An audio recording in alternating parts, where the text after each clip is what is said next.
দেখো, এই হচ্ছে এইচএসের ফিজিক্সের প্রশ্নপত্র। তো এই প্রশ্নপত্রের উত্তর লিখতে গিয়ে ছেলেমেয়েরা যে প্রধান 4টি কারণে ভুল করে আসে, যার ফলে তারা ফিজিক্সে ফেল করে যায়। আবার যাদের প্রিপারেশন ভালো তারা বলে আমি 70-এ 70 পাবো রেটিনে, তারা কিন্তু 70-এ 70 পায় না, অনেকটা কম নাম্বার পায়। কারণ তারা ভাবে যে আমরা সব ঠিকঠাক লিখে এসেছি, কিন্তু পরীক্ষক যখন খাতা দেখেন ফিজিক্সের মতো সাবজেক্টে যে কয়েকটা ভুল হয়ে যায়, যার ফলে পরীক্ষক নাম্বার কাটতে বাধ্য থাকেন। সেই রকম ইনস্ট্রাকশান কিন্তু বোর্ডের থাকে।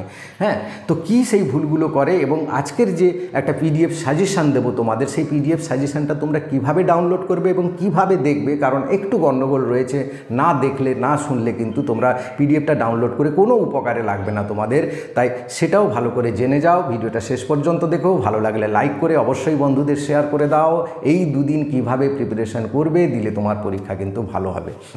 দেখো, প্রথমে যে জিনিসটা বলবো, ফিজিক্সের উত্তর লিখতে গিয়ে যে ভুলগুলো করে, সে ভালো ছেলে হোক বা খারাপ ছেলে হোক, যার প্রিপারেশান ভালো হয়েছে সেও এই ভুলগুলো করে ফেলে, যার ফলে পুরো নাম্বার পায় না। ফিজিক্সে তোমরা জানো অনেকগুলো নিউমেরিক্যাল থাকে, অনেকগুলো অঙ্ক থাকে। সেই অঙ্কে বা অনেকগুলো যে সংজ্ঞাগুলো থাকে সেখানে কিছু এককের উল্লেখ করতে হয়। সেই এককের উল্লেখ যদি ভুল করে আসো তাহলে কিন্তু নাম্বার কাটতেই হবে, এরকম ইনস্ট্রাকশন থাকে। এবং প্রতিটা অঙ্কে পুরোটা ঠিক করে এসছো, 2 মার্কের অঙ্ক বা 3 মার্কের অঙ্ক বা 5 মার্কের একটা অঙ্ক, সেই প্রশ্নের অঙ্ক, সেগুলো যদি সব ঠিকঠাক করে এসছো, কিন্তু লাস্টে এককের জায়গায় একটু ভুল লিখেছো, যেন মিটার পার সেকেন্ড স্কোয়ার হবে, তুমি মিটার পার সেকেন্ড লিখে এসছো। এই ছোট্ট ভুলটার জন্য কিন্তু 1 নাম্বার কাটা যাবে। এরকম 3-4টে অঙ্কে যদি এরকম ভুলগুলো থাকে, তোমার 3-4 নাম্বার বা কেউ 2 নাম্বারও কেটে দিতে পারেন এক একটা অঙ্কে। তো সেখানে কিন্তু তোমাকে খেয়াল রাখতে হবে এই জিনিসটা।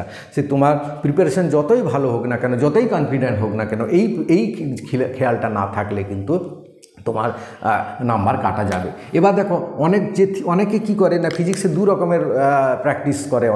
অনেকে থিওরি পোর্শানে যোগ দেয়, অঙ্ক ভালো পারে না তাই অঙ্ক অতটা জোর দেয় না, থিওরিগুলো ভালো করে ঝেড়ে মুখস্থ করে যায়। কিন্তু তারা মুখস্থ করে বটে, কিন্তু যখন কোনো ডেফিনেশন সংজ্ঞা লিখতে যায় বা কোনো প্রমাণ লিখতে যায়, সেই প্রমাণ লেখার সময় ছোট্ট ছোট্ট কথাগুলো তারা লিখে আসে না, যার ফলে নাম্বার কাটা যায়। যেমন কোথাও আছে প্রমাণ উষ্ণতার কথা লেখেনি, চাপ আছে মানে গতির কথা আছে, গতির কথা লেখেনি। এই ছোট্ট ছোট্ট যে ইম্পর্ট্যান্ট কথা শব্দগুলো, যেগুলো না থাকলে পুরো সংজ্ঞাটাই কিন্তু মানে পাল্টে যাবে, পুরো প্রমাণটার মানে উল্টো দাঁড়াবে, সেক্ষেত্রে কিন্তু 1-2 নাম্বার কাটা যাবেই।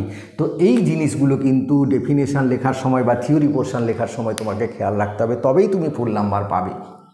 এবার অনেকে ডিফিকাল্ট চ্যাপ্টারগুলো বাদ দিয়ে দেয়। তোমরা কী করবে, ডিফিকাল্ট চ্যাপ্টারগুলো পরীক্ষার আগে একটু দেখে যাও এবং সাজেশন অন্তত পুরোটা না দেখে সাজেশন যেগুলো দিচ্ছি সেই সাজেশানে তোমার যে চ্যাপ্টারটা ডিফিকাল্ট লাগে সেই তার সাজেশনটা দেখে যাও, যেখান থেকে তুমি 2-4 নাম্বার অ্যাটেন্ড করতে পারবে, সেখানে তুমি কিছু নাম্বার পেয়ে যাবে। তো সেটা করবে। যারা থিওরি পোর্শনে জোর দেয় তাদের ক্ষেত্রে সবচেয়ে বড় কথা বলবো, তোমাদের কিন্তু সেক্টর আলাদা হয়ে গেছে, তোমার নাম্বার এমনিই কমে গেছে। তো এই থিওরি পোর্শনে কোনো ভুল করা তোমাকে যাবে না। এবার যারা পুরো পোর্শনটা করে, অঙ্কও করে, অঙ্ক করার সময় ওই জিনিসটা রাখবে, একক কিন্তু তোমাকে ঠিকঠাক করে লিখতে হবে। এবার বলি, তোমাদের যে 2 মার্কের প্রশ্ন থাকে 5টা, সেখানে কিন্তু ভালো করে করবে। এবং 9 মার্কের 3টে প্রশ্ন থাকে, 3 মার্কের 9টা প্রশ্ন থাকে, 5 মার্কের 3টে প্রশ্ন থাকে। এতে আবার অনেকগুলো ভাগ থাকে, 1-2 মার্ক করে থাকে, তার বেশি বড় প্রশ্ন থাকে না। সেইগুলো কিন্তু তোমাকে ভালো করে আসতে হবে। এবার বলি পিডিএফটা তোমরা কিভাবে ডাউনলোড করবে। দেখো, পিডিএফটা যেভাবে হয়ে গেছে তৈরি করা, সেটা কিন্তু একটু পেজগুলো হ্যাপাজার্ড হয়ে গেছে, চ্যাপ্টার ওয়াইজ হয়নি। সবগুলো চ্যাপ্টার দেওয়া আছে এবং থিওরি পোর্শন, অঙ্ক সমস্ত কিছু পাবে, কিন্তু একটু হ্যাপাজার্ড হয়ে গেছে। তোমরা একটু সাজিয়ে নেবে পিডিএফটা ডাউনলোড করার পর, কোনটার পর কোনটা দেখবে, চ্যাপ্টার কোন অঙ্কটা দেওয়া আছে সেগুলো দেখে কিন্তু ডাউনলোড করবে এবং তোমরা অবশ্যই ভালো করে প্র্যাকটিস করবে, তোমাদের রেজাল্ট কিন্তু ভালো হবেই হবে। Thank you for watching.